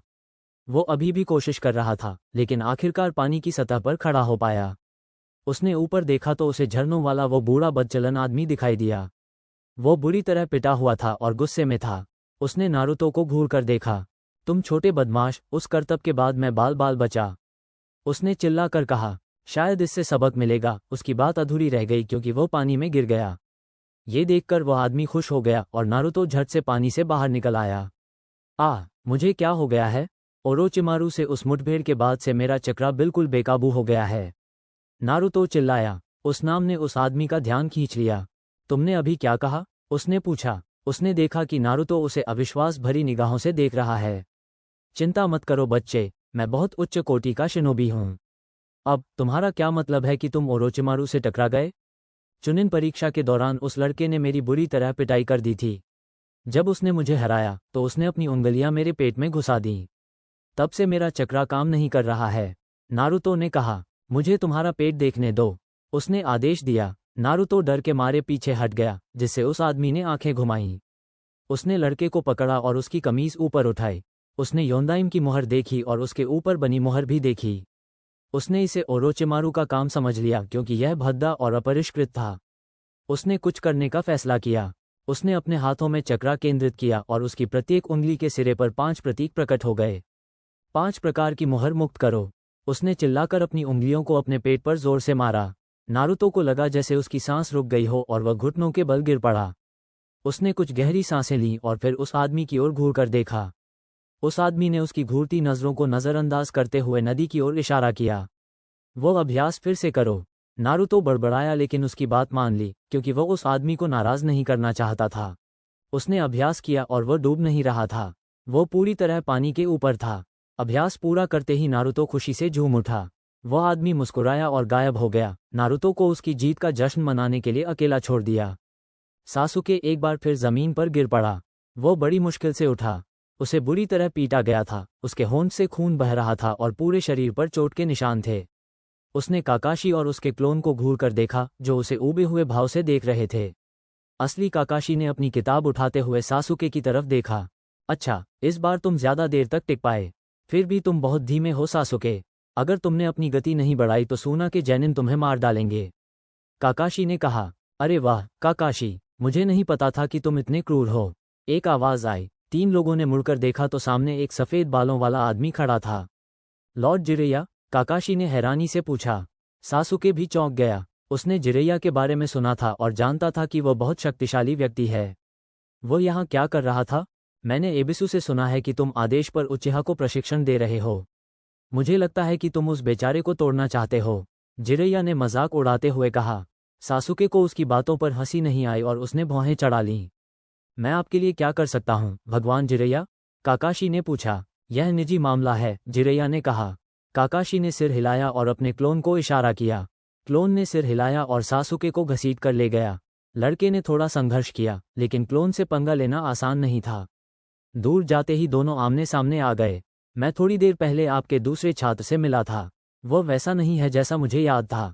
वो एक बेहतर शिनोबी बनने की कोशिश कर रहा है और इसमें सफल भी हो रहा है। वो अकादमी के दिनों की तुलना में कहीं अधिक शक्तिशाली है। तुम दोनों की मुलाकात कैसे हुई?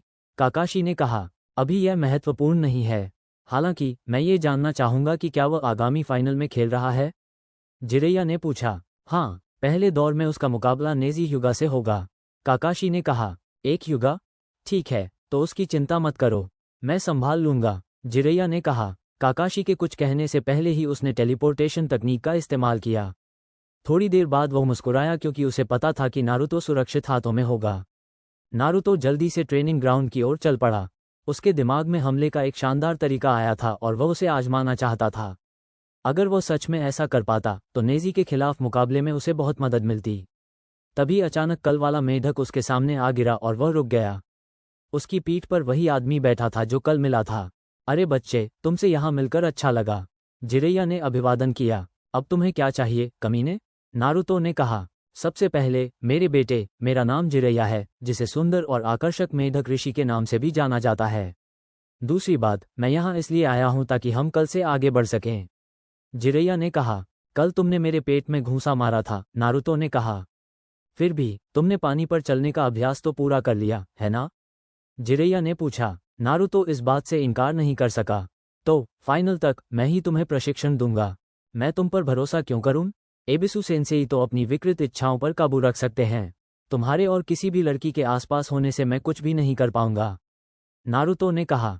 चलो बच्चे, मैं एक बहुत शक्तिशाली निंजा हूं और मैं तुम्हें कुछ बहुत शक्तिशाली जुत्सु सिखा सकता हूं, उसने कहा। ओह हाँ, मतलब क्या? नारुतो ने पूछा। कैसा रहेगा अगर मैं तुम्हें अपने दोस्त को यहाँ बुलाने का तरीका सिखाऊं? मैंने सुना है कि तुम्हारे पास खर्च करने के लिए बहुत सारा चक्र है, जिरैया ने मुस्कुराते हुए कहा। वह लड़के की दिलचस्पी देख सकता था और जानता था कि वह जीत गया है। इन्होंने अपने गुरु को चोजी और शिकामाओ के साथ पाया। चोजी इस समय शिकामाओ को पलटने की कोशिश कर रहा था। इन्हों को लगा कि असुमा ने आलसी शिकामाओ को प्रशिक्षण देने में मदद करने के लिए चोजी को मुफ्त भोजन का वादा किया होगा। उसने उन दोनों के बारे में सोचना छोड़ दिया और असुमा पर ध्यान केंद्रित किया। बहुत सोचने के बाद उसने नारुतो की सलाह मानने का फैसला किया। उसने देखा था कि नारुतो कितना मजबूत हो गया था। शायद ये सलाह उसके लिए भी कारगर साबित हो। असुमा सेंसेई, इन्होंने पुकारा। सिगरेट पीते हुए जोनिन ने अपना ध्यान अपने तीसरे छात्र की ओर मोड़ा। हेलो इनो, क्या तुम शिकामाओ के प्रशिक्षण में मदद करने आए हो? असुमा ने पूछा। भले ही यह मज़ेदार हो, लेकिन मैं यहाँ किसी और वजह से आई हूँ। इन्होंने गहरी सांस ली और गंभीरता से उसकी ओर देखा। मैं चाहती हूँ कि आप मुझे एक बेहतर कुनोइची बनने में मदद करें, उसने कहा। असुमा ने एक पल के लिए उसकी ओर देखा और फिर बैठ गया। उसने इनो को भी बैठने के लिए कहा। इनो, ये तो मैं कर सकता हूँ, लेकिन क्या तुम एक बेहतर कुनोइची बनने के लिए तैयार हो? मुझे पता है तुमने नारुतो को देखा है और उसके नतीजे भी, लेकिन मैं तुम्हें अभी बता देता हूँ कि इसमें कड़ी मेहनत लगेगी। मैं तुम्हारे साथ सख्ती से पेश आऊँगा और तुम्हें सख्त रखूंगा। अगर तुम मेहनत करने को तैयार नहीं हो तो तुम मेरा और अपना समय बर्बाद कर रही हो। इसलिए मैं तुमसे फिर पूछता हूँ, क्या तुम एक बेहतर कुनोइची बनने के लिए तैयार हो? असुमा ने गंभीरता से पूछा। हाँ, मैं एक बेहतर कुनोइची बनने के लिए तैयार हूँ, इन्होंने कहा। असुमा ने उसे काफी देर तक देखा और फिर मुस्कुरा दिया। तो चलिए, अब शुरू करते हैं, असुमा ने कहा। इनो मुस्कुराए बिना नहीं रह सकी। सासुके अपने बिस्तर पर लेटा हुआ था और अपनी चोटों से उबर रहा था। काकाशी उस पर कोई रहम नहीं कर रहा था। उसे ये प्रशिक्षण जैसा नहीं लग रहा था। ऐसा लग रहा था मानो काकाशी उसे उसके कर्मों की सजा दे रहा हो, उसे सबक सिखाने की कोशिश कर रहा हो। लेकिन जब तक वह जिंदा है, ऐसा होने वाला नहीं था। उसे अपने किए पर जरा भी अफसोस नहीं था। काकाशी उस बेवकूफ को शक्तिशाली तकनीकें दे रहा था और उसे कुछ भी नहीं दे रहा था। उसके मन में ये बिल्कुल भी उचित नहीं था। कई शूरिकेन से हमला करने जैसी तकनीकें तो उसकी होनी चाहिए थीं। अचानक उसे चिड़ियों के चहचहाने की आवाज़ सुनाई दी। इसके तुरंत बाद एक जोरदार धमाका हुआ। वो उठ खड़ा हुआ और आवाज़ की तरफ बढ़ा। कुछ दूर चलने के बाद उसे काकाशी मिला। उसने देखा कि काकाशी ने कुछ हस्त मुद्राएं बनाई और हाथ को कप की तरह आकार दिया। बिजली चमक उठी और जोर से कड़कने लगी। चिड़ियों की चीखें चारों ओर गूंज उठीं। फिर काकाशी ने एक बड़े पत्थर पर हमला किया जिसमें कुछ छेद थे। उसने अपना हाथ आगे बढ़ाया और पत्थर में घुसा दिया, जिससे धूल का एक बड़ा विस्फोट हुआ। जब धूल छटी तो सासुके ने देखा कि काकाशी का हाथ पत्थर में काफी अंदर तक धंसा हुआ था। सासुके को विश्वास नहीं हो रहा था कि यह तकनीक कितनी शक्तिशाली थी। उसके चेहरे पर एक शैतानी मुस्कान आ गई और उसने अपना शेरिंग सक्रिय कर लिया। वो छुपकर इंतजार करने लगा। जिराया ने देखा कि नारुतो ने दोबारा समनिंग जुत्सु का प्रयोग किया। जब धुंध छटी तो उसने गामा को बुला लिया था। जिराया नारुतो की प्रगति से बहुत प्रभावित हुआ। केवल 1.5 सप्ताह में ही नारुतो ने समनिंग जुत्सु में महारत हासिल कर ली थी। इस तकनीक का उसका पहला प्रयास उसके लिए आश्चर्य का विषय था जब उसने एक मेढक को बुलाया। वो मेढक गामाकिची निकला। यह एक ऐसा अद्भुत कारनामा था जो जिराया भी नहीं कर पाया था। उसी सप्ताह के दौरान वह 2 और छोटे मेंढकों और 2 आदमकद मेंढकों को बुलाने वाला था। यह वाकई बहुत प्रभावशाली था, लेकिन जिरैया कुछ और देखना चाहता था। वो कुछ और था, 9 पूंछ वाले लोमड़ी का चक्र। इसका कारण ये था कि नारुतो उस चक्र का उपयोग करना सीख जाए। कुछ खतरनाक लोग उसके पीछे पड़े थे और उसके शिष्य ने बिना किसी कारण के लोमड़ी को अपने भीतर सील नहीं किया होगा।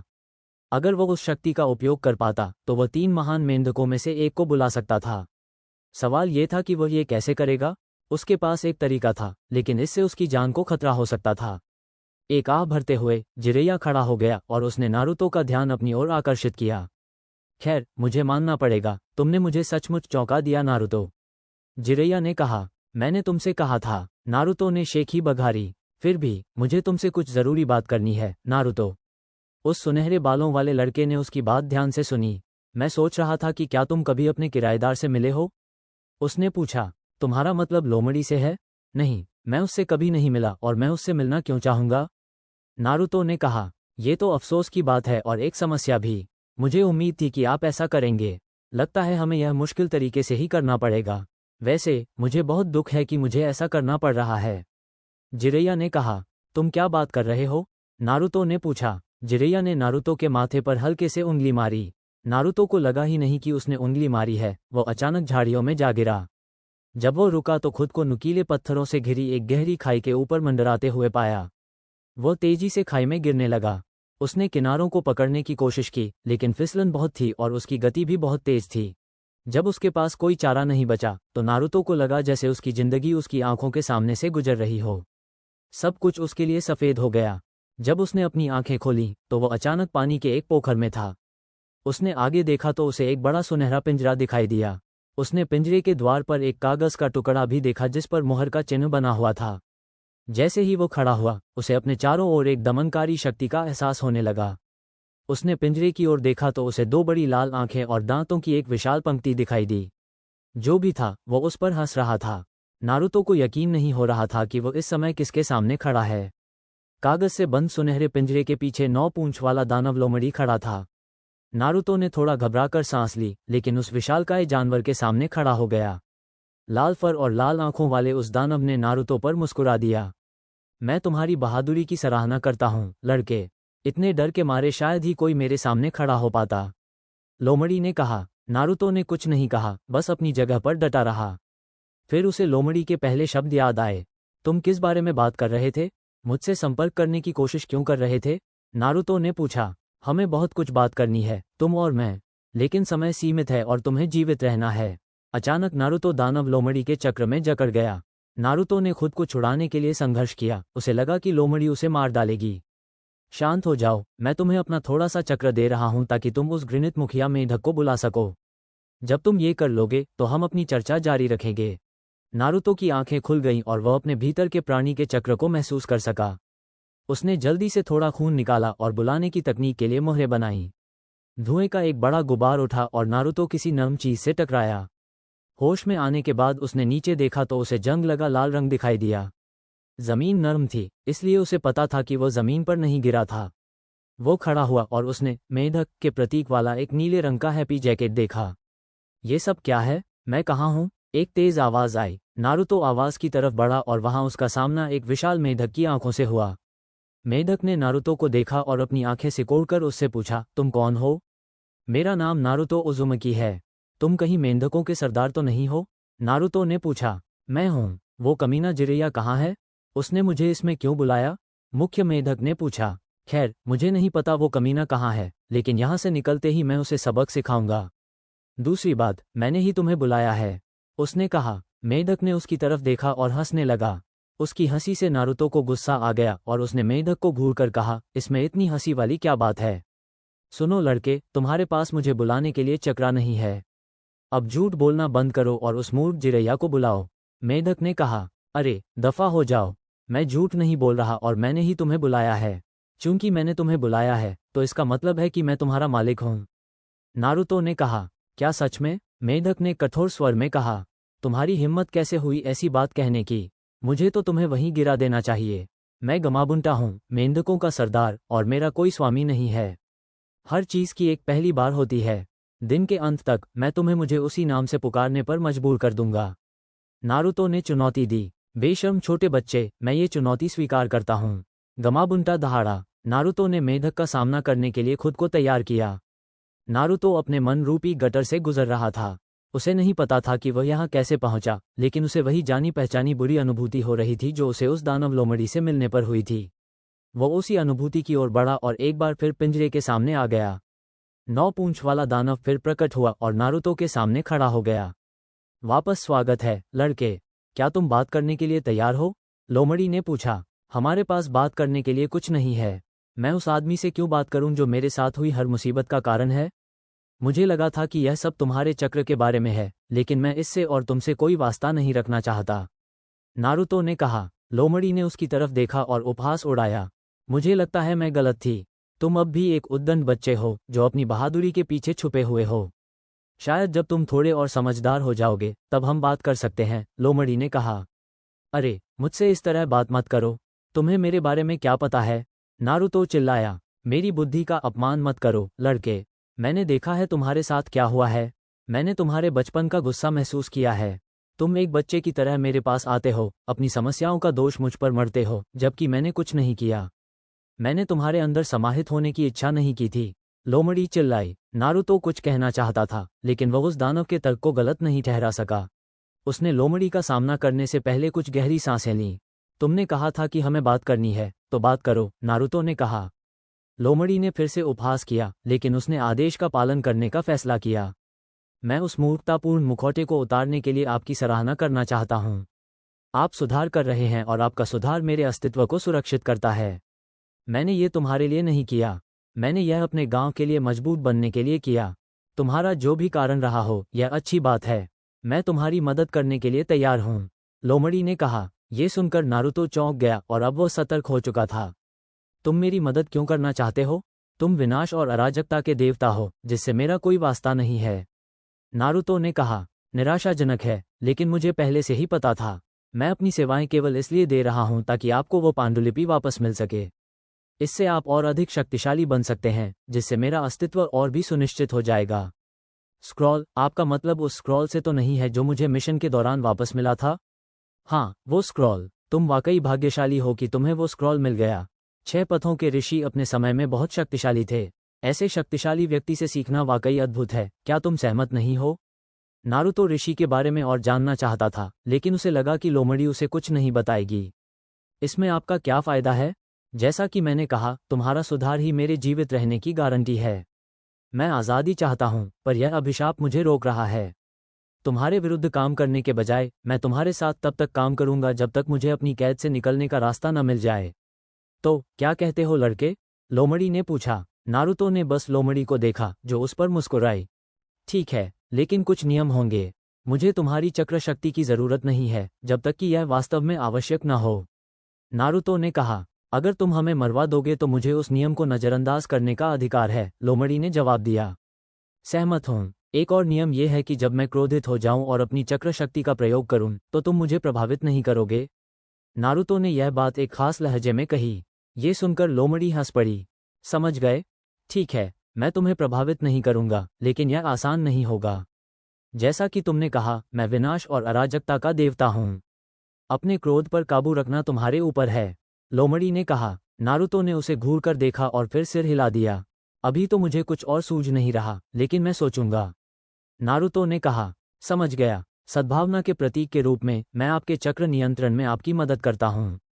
लाल प्रकाश की 2 किरणें निकलीं और नारुतो के टखनों और कलाई को जकड़ लिया।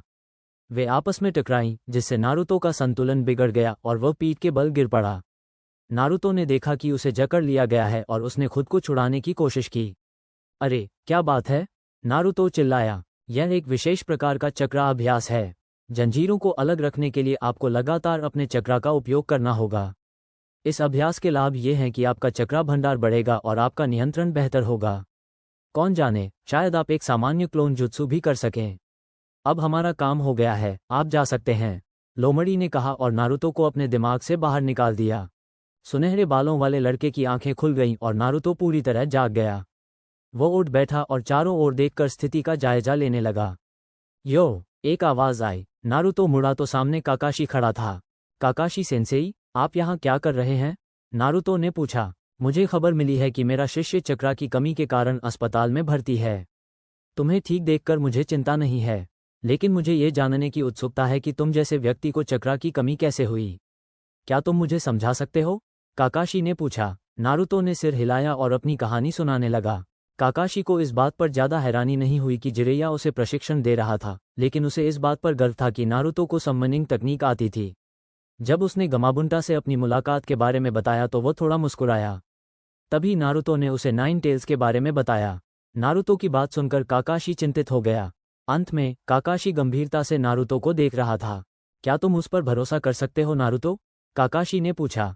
मुझे ठीक से पता नहीं, ऐसा लगता है कि उसका कोई गुप्त इरादा नहीं है, लेकिन मुझे इतना जरूर पता है कि वह इस बंधन से मुक्त होना चाहता है। फिलहाल मैं इंतजार करके देखूंगा, नारुतो ने कहा। ठीक है, लेकिन सावधान रहना नारुतो, हमें नहीं पता कि लोमड़ी क्या चाहती है।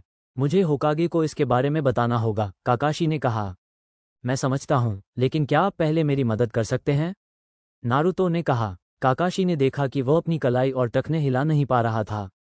उसने सिर हिलाया और नारुतो को लोमड़ी के चक्रा अभ्यास में मदद की। सासुके ने अपने हाथ को हथेली से ढक लिया और बिजली को अपने चारों ओर फैलते हुए देखा। उसके चेहरे पर एक रहस्यमयी मुस्कान थी। वो इस तकनीक की शक्ति को महसूस कर सकता था। उसने तकनीक को निष्क्रिय कर दिया और घुटनों के बल बैठ गया। इस तकनीक की यही एक कमी थी कि इसे करने में बहुत अधिक चक्रा ऊर्जा लगती थी। उसे नहीं पता था कि चक्रा ऊर्जा खत्म होने से पहले वह कितनी बार इसे कर पाएगा। सांस वापस आने के बाद सासुके ने अपने हाथ पर पट्टी बांधी। अगर काकाशी ने जलने के निशान देख लिए तो उसे शक हो जाएगा और वह उससे कारण पूछ लेगा। उसने पट्टी बंधे हाथ को ऊपर उठाया और मुस्कुराया। इस जुत्सु से वो सबको दिखाएगा कि वह कितना शक्तिशाली है। इनो हॉन्फ रही थी और उठने की कोशिश कर रही थी। उसके सामने असुमा खड़ा होकर इंतजार कर रहा था। इनो की हालत में सुधार देखकर वह वास्तव में खुश था। हालांकि इनो के वार से उसके हाथ में अभी भी दर्द हो रहा था। उसने थकी हुई इनो को देखकर मुस्कुरा दिया। क्या हम युगा की नकल कर रहे हैं? असुमा ने मजे से पूछा। नहीं, मेरी चाची ने मुझे यामानाका युद्ध शैली के बारे में थोड़ा बताया था। असल में हम अपने विरोधियों को इस तरह निष्क्रिय कर देते हैं कि जब हम उनके मन की बात जान लें तो वे हिल भी न सकें। उन्होंने कहा कि आजकल बहुत कम लोग ही इसका इस्तेमाल करते हैं।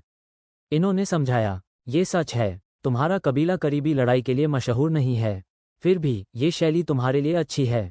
तो क्या तुम एक और मुकाबले के लिए तैयार हो? असुमा ने पूछा। इन्होंने सिर हिलाया और असुमा पर हमला कर दिया। वो हर हाल में और मजबूत बनेगी। नारुतो चैन से सो रहा था। काकाशी के साथ पूरा दिन बिताने के बाद उसे आखिरकार लोमड़ी की कसरत समझ आ गई थी। काकाशी ने समझाया कि यह उसके लिए बहुत अच्छी कसरत होगी। नारुतो बस थोड़ी नींद लेना चाहता था। फाइनल शुरू होने से पहले उसके पास एक हफ्ता और था और वह 4 दिन तक कड़ी ट्रेनिंग करने वाला था। उसे अभी भी वो तरकीब और जुत्सु सीखनी बाकी थी। जब वो सो रहा था, अचानक उसे एक बार फिर लोमड़ी के सामने लाया गया। नारुतो ने 9 पूंछ वाले राक्षस को घूरते हुए कराह भरी। अब तुम्हें क्या चाहिए? मैं सो रहा था, तुम्हें पता है। आपकी नींद में खलल डालने के लिए क्षमा करें, लेकिन आपको एक समस्या है। तुम किस बारे में बात कर रहे हो? रेत के साथ खेलने वाला लड़का, वो तुम्हारे जैसा ही है। क्या वो तुम्हारी ही तरह एक पात्र है? वो उस पागल शुकाकू को अपने अंदर लिए हुए है। एक मिनट रुको, सैंड का वो लाल बालों वाला लड़का बिल्कुल मेरे जैसा है। वो अस्पताल में क्या कर रहा है? पहली बात तो यह है कि वो तुम्हारे जैसा ही है, क्योंकि उसके अंदर हम में से एक है, लेकिन तुम दोनों बहुत अलग हो। शुकाकू एक पागल प्राणी है जिसे खून के सिवा कुछ नहीं चाहिए। जो भी उसका पात्र बनता है वो बहुत अस्थिर हो जाता है। जहां तक उसके यहाँ होने की बात है, मेरा अंदाजा है कि वो हरे रंग के स्पैंडेक्स पहने उस अजीब लड़के की वजह से है।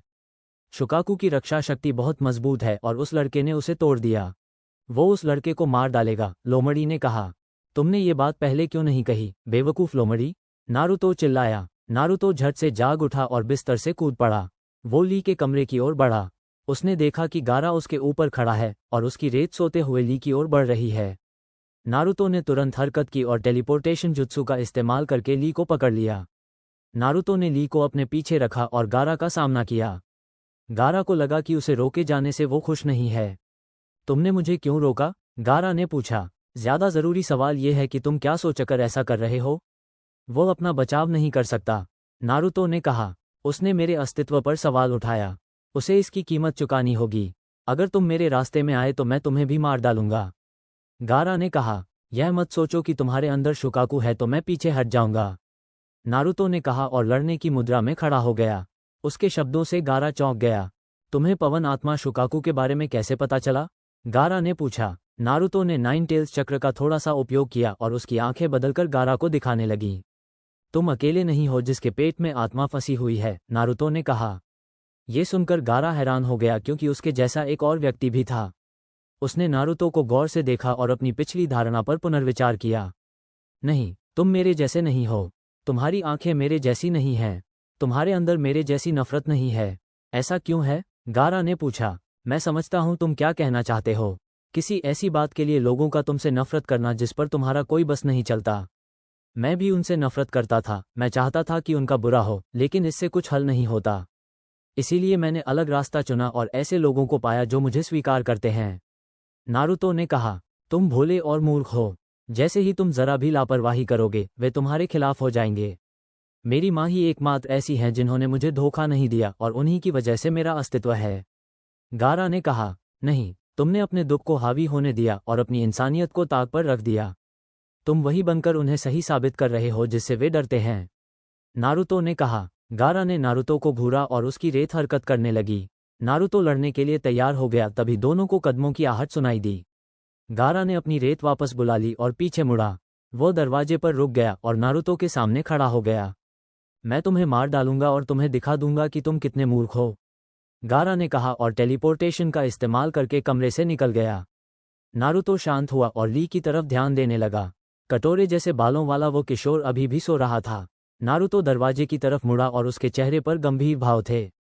अगर उसे गारा का मुकाबला करना था तो उसे तैयार रहना होगा। वीडियो देखने के लिए धन्यवाद। अगर पसंद आया हो तो लाइक करें, सब्सक्राइब करें और कमेंट जरूर करें। बेल आइकन ऑन करना मत भूलिए और मेरे बाकी वीडियो भी जरूर देखें। मिलते हैं अगली वीडियो में।